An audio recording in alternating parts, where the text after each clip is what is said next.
Elles envahissent peu à peu l'ensemble du territoire français.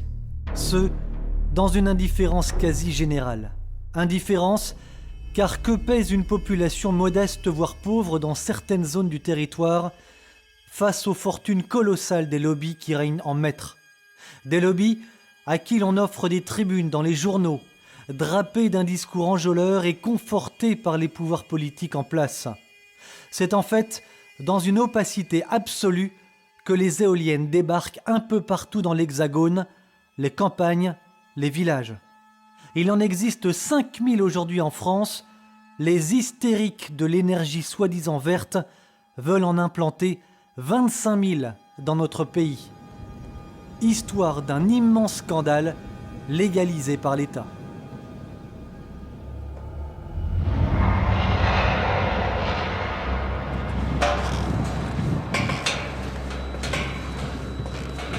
La plupart des Français n'est pas ou peu informés de ce qu'est réellement l'éolien et ce qu'il en coûte. Pourquoi ? Tout simplement parce que ceux qui en détiennent les ficelles, les politiques, les financiers, beaucoup d'exploitants privés manipulent l'opinion publique à des fins strictement personnelles. Et on se cache derrière des formules fabriquées d'avance. Le vent est gratuit, l'éolien ne pollue pas, il génère beaucoup d'emplois. Bref, un discours infantile pour mieux masquer la réalité. Qu'en est-il réellement ?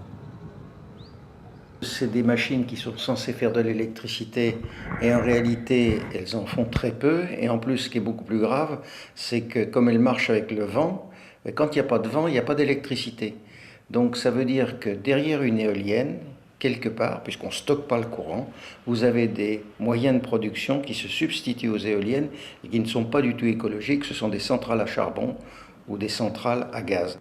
Précisément, c'est ce qui s'est passé en Allemagne. Le pays souvent montré en exemple parce qu'il a choisi d'arrêter son programme nucléaire.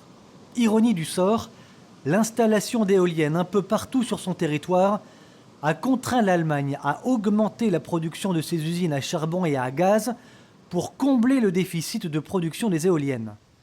Si les éoliennes s'arrêtent par manque de vent, l'économie d'un pays, elle, ne peut se priver d'électricité.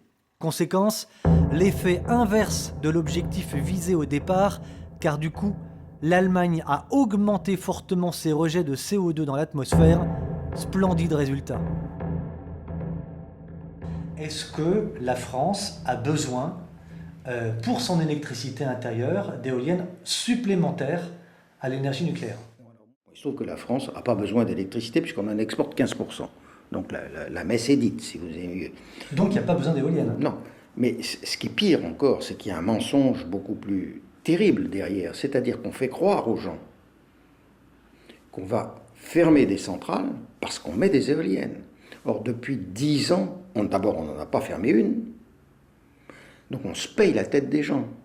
Donc, pour justifier ce programme, mais le programme de la transition énergétique dit tout. Mais vous n'avez jamais entendu, on va fermer. Donc il y a un mensonge. Autre mensonge, le coût de l'éolien. Les Don Quichotte modernes ne cessent de clamer que l'éolien est une énergie gratuite. C'est faux. Cet élément constitue d'ailleurs l'un des plus gros scandales du moment. Une loi oblige en effet EDF à racheter à l'exploitant des éoliennes le prix du kilowattheure 2 fois plus cher que le marché. Double scandale, car ce surcoût est facturé aux contribuables. Comme on peut le voir par exemple sur une facture EDF. La taxe CSPE, c'est la taxe éolienne. Bien peu de Français le savent.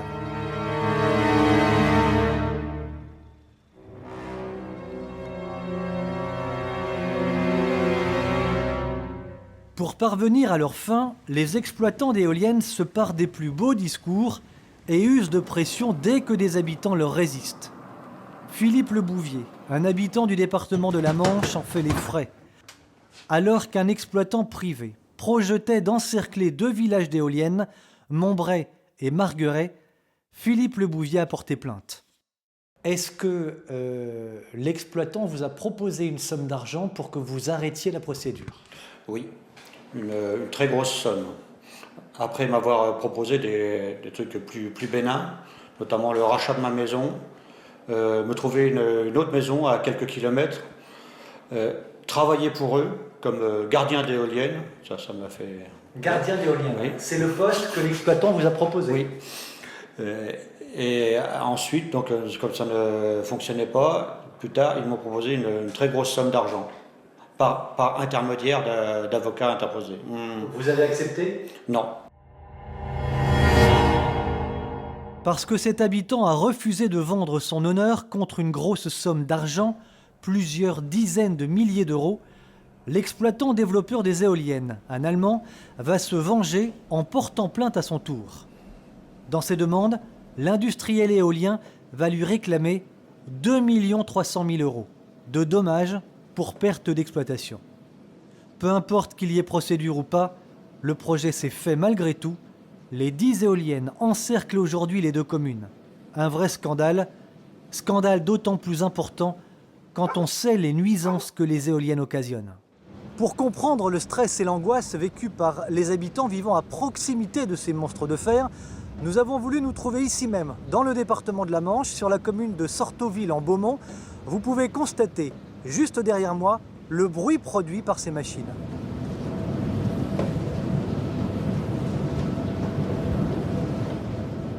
Nous sommes encore la première destination touristique du monde.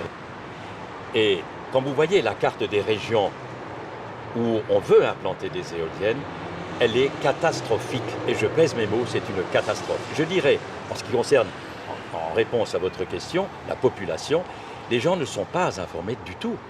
Les gens ne savent pas, sauf ceux qui ont les éoliennes devant eux. Dans quel cas d'ailleurs, soit dit en passant, ils perdent 40% de leurs biens. Quand une éolienne est en co-visibilité, on perd 40% de son bien. Les verts, on ne les entend pratiquement jamais parler, prononcer le mot de paysage, ça n'existe pas. Quand il est question d'installer les éoliennes dans un village en co-visibilité, parce qu'en co-visibilité, on les voit de loin, vous avez une levée de bouclier, les maires veulent imposer.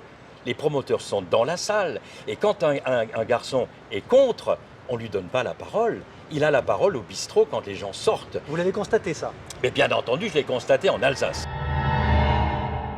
La France défigurée titrait récemment Valeurs Actuelles. Quand on voit ces paysages, on ne peut qu'être consterné par ce que les élus locaux, notamment, ont accepté de faire ou de laisser faire. Une éolienne a été implantée à proximité de la cathédrale de Coutances, dans la Manche. Nous y sommes allés. Qu'avons-nous constaté? Que cette éolienne, de plus de 100 mètres de haut, est visible de presque chaque côté de cette splendide cathédrale. On la voit à des kilomètres à la ronde et nul besoin de téléobjectifs. Pollution visuelle, domestique, contamination des sols. Voici une éolienne en travaux. Pour les seuls travaux de soubassement,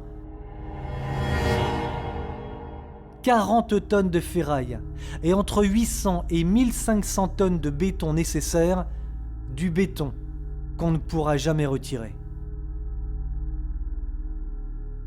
J'ai assisté à une réunion publique d'une association anti-éolienne dans laquelle participait un député qui a publiquement avancé les chiffres du tarif pour acheter les voix des conseillers municipaux pour qu'ils votent favorablement pour un projet éolien. C'était de l'ordre de 100-150 000 euros par voix.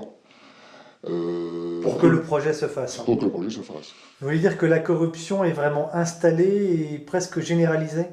Elle est installée et généralisée. Elle peut prendre une autre forme qui est celle de la prise illégale d'intérêt, qui est bien connue, où c'est normal, dans des communes rurales, beaucoup de conseillers municipaux sont propriétaires des terrains sur lesquels on va construire des éoliennes. Et ça, il y a de nombreux cas qui sont maintenant avérés, puisqu'il y a des procès en cours. C'est l'autre aspect de cet immense scandale. Pression, intimidation, prise illégale d'intérêt, corruption, tentative de corruption sont connues de tous. Faire rapidement fortune dans l'éolien est presque facile. Alors des revenus juteux, on peut le dire, puisque en fait on estime aujourd'hui qu'à peu près une centaine de fortunes se sont constituées en seulement quelques années sur les énergies renouvelables. Et surtout dans le haut du gratin de ces fortunes, les 3 ou 4 premières d'entre elles font plusieurs centaines de millions millions d'euros, c'est-à-dire autant que le budget du ministère de la Culture. Ludovic Grandjean, combien les éoliennes coûtent-elles aux contribuables ? Alors, cette année, la CSPE va coûter à l'ensemble des consommateurs français un peu plus de 5 milliards. Grosso modo, on est à 600 ou 700 euros, l'ordre de 600 à 700 euros en note d'électricité. La CSPE, pour le moment, c'est 12 à 15%. Elle va grimper à 30 si rien n'est fait. Et donc, c'est 120 à 150 euros qui vont être ponctionnés sur les ménages. L'éolien terrestre se développe, l'éolien offshore et l'hydrolien ont également le vent en poupe. Des dizaines de projets ont déjà fleuri un peu partout sur le littoral français. Saint-Nazaire, Paimpol, Saint-Brieuc. On parle de 1200 éoliennes au large des côtes. Et on vient d'apprendre qu'un projet secret de parc offshore au large de l'île d'Oléron était à l'étude. La Hague, plus au nord, La Hague qui a déjà son usine nucléaire n'est pas épargnée.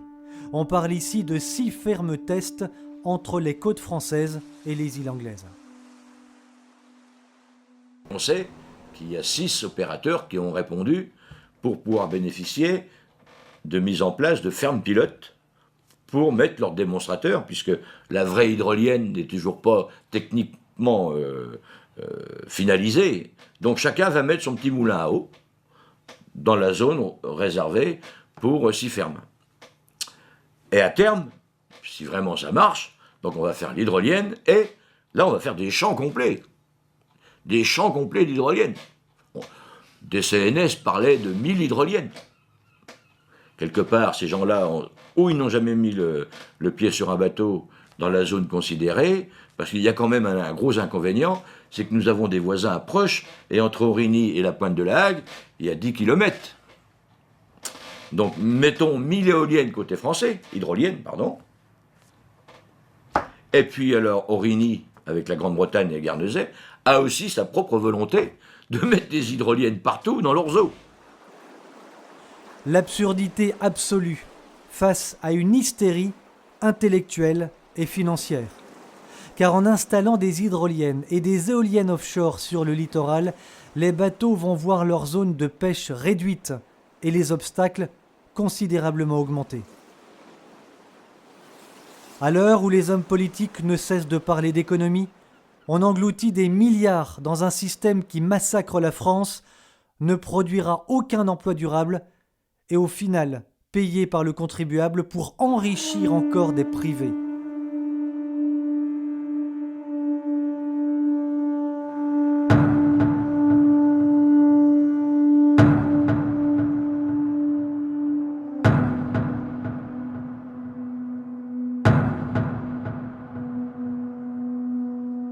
Nous n'avons pas pu tout aborder dans ce reportage, tant la masse de scandales à soulever est considérable.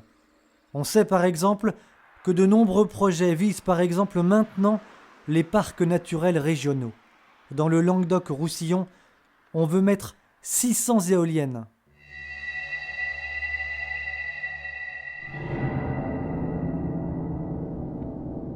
Il est temps que les Français, les politiques, les écologistes, un tant soit peu honnêtes, fassent cesser cette gabegie dont les conséquences seront à très court terme irréparables.